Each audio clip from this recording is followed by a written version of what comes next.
It was in the eyes, without warning, without preparation. In that moment, everything made sense. There was no strangeness. It was like rediscovering something lost in time, something that had always been close by, even when it wasn't. No words were needed. Even in silence, everything was said. The peace that came couldn't be explained. And what about the nostalgia? For something not yet lived, but somehow already felt. Right there, everything began. After that, the heart simply couldn't return to its previous state. It recognized, it understood, it felt. This was no coincidence. It was a meeting. It was the starting point. Since then, nothing has been the same. It was in the eyes, with no introduction, no rehearsed lines, no pretense. A fleeting instant, one of those that no one expects, and yet impossible to forget. Right there, in that brief eye contact, time slowed down. The noise around lost its meaning. There was no hurry, no distraction, only that presence. And something inside that had been dormant awakened. This wasn't about superficial charm, nor the typical attraction that fades away in the void of fleeting desire. It was something else, more silent, more profound, something that defied reasoning because it didn't ask for logic. It merely asked for acceptance. The mind, confused, tried to understand, but the body already knew. The emotional memory recognized it before any name was spoken. It was like feeling a memory of a place never visited, of a story never told, but that in some way was already part of the inside. Instead of agitation, calm came. Instead of doubt, a strange certainty. It was as if everything had been designed for that exact moment, as if every mistake, every distance, every previous silence was part of the journey to get there. It was in the eyes. There, everything began. But what exactly began? It wasn't a relationship, it wasn't a promise, it wasn't a love story in the cliched sense. It was recognition. It was the impact of realizing that there is something deeper than everyday logic. It was the collapse of all emotional defenses, because in the face of that gaze, there was no mask that could hold up. And even if nothing was said, the body reacted. The heart raced. Breath faltered for a second, hands might have trembled, or just become more still than ever. It's the kind of moment the body remembers even when memory tries to pretend it's forgotten. There it was understood that some encounters are not a choice. They are silent alignments made long before the present moment. And when they arrive, they demand something. They demand presence, they demand courage. They demand letting go of everything that is too small for the magnitude of what is recognized. It's not uncommon that after this kind of encounter, the world remains the same and on the outside. But inside, nothing stays as it was. Life tries to move on. Routines continue. Obligations call. But inside, something has been touched, and that touch remains. Perhaps there was no conversation in that first moment. Perhaps there was no exchange of names, numbers, or certainties. But there was something that crossed over, and that settled where words can't reach. That's why even over time that gaze returns. It returns at the most unexpected times. It returns in the silence of the day. It returns in the middle of a crowd. It returns when everything seems fine, just to remind that something was left open, something stayed alive. And asking why is pointless, because the answer is not in reasons. It's in the vibration. It's in what was felt and never explained. It's in that instant when the soul recognizes what the mind never knew to seek. Some try to forget, others try to rationalize, but this kind of encounter doesn't disappear. It settles down, it waits, and sometimes it returns. When you recognize someone like this, something inevitable happens. The way you see everyone else changes. No gaze holds the same weight after that. No presence has the same impact.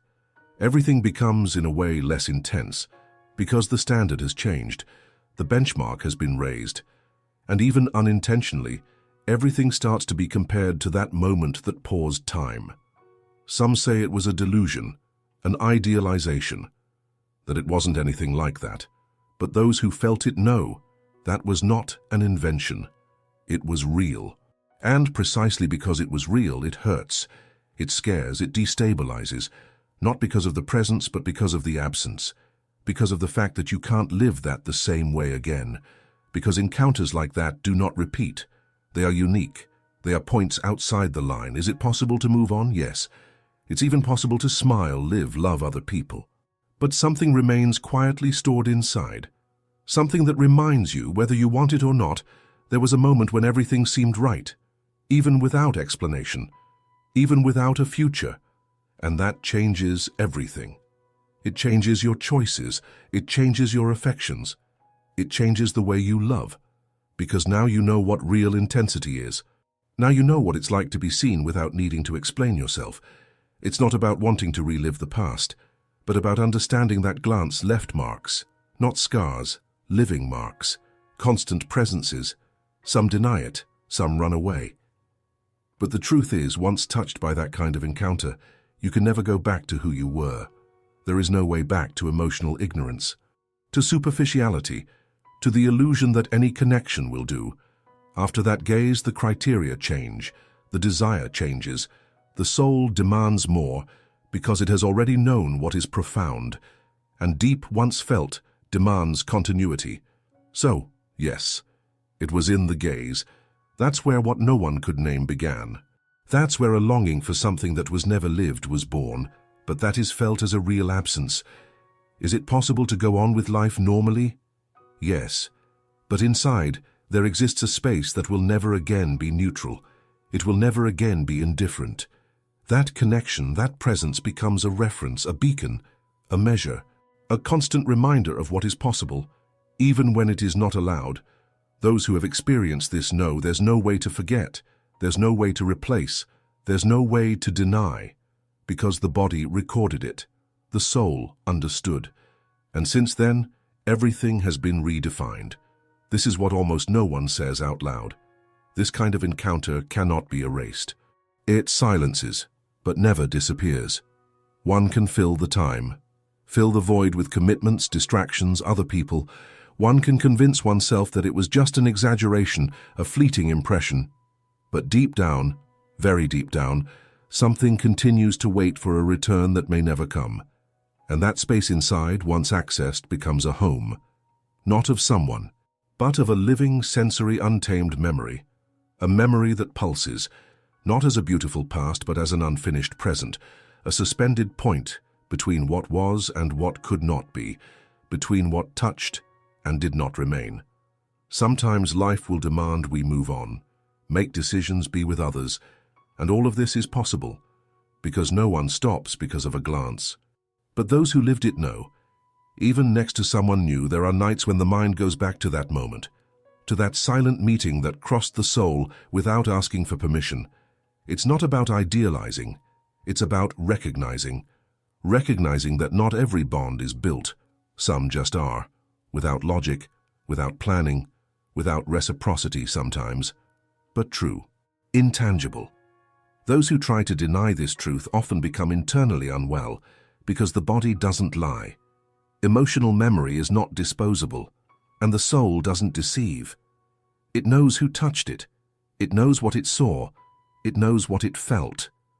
Some try to turn this encounter into something functional, force a destiny, push reality to fit that intensity. But it almost never fits, because this type of connection cannot be confined to common molds. It demands space, it demands depth, and above all, it demands truth. Others distance themselves. They cannot bear what they felt. They are afraid, or ashamed, or simply cannot deal with their own vulnerability, and they leave without explanation, leaving a trail of silence. But inside them, the memory remains alive. There may even be a lack of contact, but there's never a lack of impact, because when the heart recognizes, it doesn't pull away. It just waits. And this wait isn't about time. It's about connection, about something that got stuck there when in that moment, like an invisible line that doesn't break, that doesn't stretch. That only vibrates now and then when the other thinks, feels, remembers. There's an exchange that continues even without messages, even without physical presence, even without concrete reciprocity. And those who deny it are merely trying to survive what they felt. But inside they know, They know it wasn't just anything, it wasn't just anyone, it wasn't just any glance. And if one day the reunion happens, perhaps nothing needs to be said, because the soul once again will recognize, and the body will remember, and time, for a second, will stop. Again. As if nothing had changed, as if everything was just on pause. But what if there's never a reunion? What if that person never comes back? If they move on to another life, other choices, another path? Still, what was felt doesn't lose its value, because truth doesn't depend on permanence, it just needs to have existed. So yes, it was in the gaze, and from there, everything shifted. The world may have gone on the same, but the heart, no, the soul even less, because there are meetings that aren't meant to last. They're meant to awaken. They're meant to tear apart everything that was lukewarm. They're meant to show what's possible. And then, leaving a space that nothing else can fully occupy. And that space isn't a wound. It's a reminder that there are things that simply are, even if no one understands, even if no one believes, even if everything remained just in that moment. But those who felt don't forget, and those who forgot never truly felt. No, it's not a wound. It's a conscious emptiness. It doesn't hurt like a sharp pain. It hurts like an absence that has adapted. It's bearable, but never neutral. The body learns to coexist. The soul does not. It settles in, but doesn't forget. It understands, but doesn't give up feeling. Because there's a difference between accepting and forgetting. You accept the end, but forgetting what was real, that doesn't happen. And that's where many are mistaken. They believe that time can erase everything, but there are memories that don't fade. They blend into who you are. They've become part of your internal structure. They are there, camouflaged in the way you look, in the criteria for trust, in the hesitance to let go. What was lived there, in that gaze, in that silent vibration, shapes what comes after. Silently, inevitably. That's why so many people seem absent, even when they are accompanied. Because they are with someone, but their soul is still trapped in a moment that no one saw. Trapped in that gaze that opened everything, but didn't stay. It isn't about illusion, nor dramatization. It's about bodily memory, about emotional truth. And yes, it is possible to love afterward, but it's a love that is born with comparison, because there is a before everything and an after that gaze, and the measure has changed. The level of connection required now is different. Shallowness is no longer acceptable. Intensity can no longer be feigned. Mediocrity can no longer be tolerated. From that point on, it's as if a code has been revealed, a code that cannot be taught or repeated, only lived when it happens. And once lived, the rest of the world starts to seem different, smaller, more silent, more predictable. There's no way to unsee, there's no way to undo. The touch wasn't on the body, it was in existence, in the most intimate and forgotten part of who you are, that part that almost no one accesses, and when they do, leaves something eternal. It's pointless to deny. It's pointless to pretend indifference. The gaze may have lasted only a few seconds, but it was enough. It was necessary to displace everything, and this internal disorder doesn't need to be fixed, because the purpose wasn't stability, it was awareness. The meeting served to reveal what is real, what is possible, what cannot be explained but is felt too strongly to be ignored. Even as life goes on, even as choices lead in different directions, there exists a kind of portal that has been opened, an opening to something irreversible. There is no longer room for relationships built on convenience, for presence without soul, for touch without depth.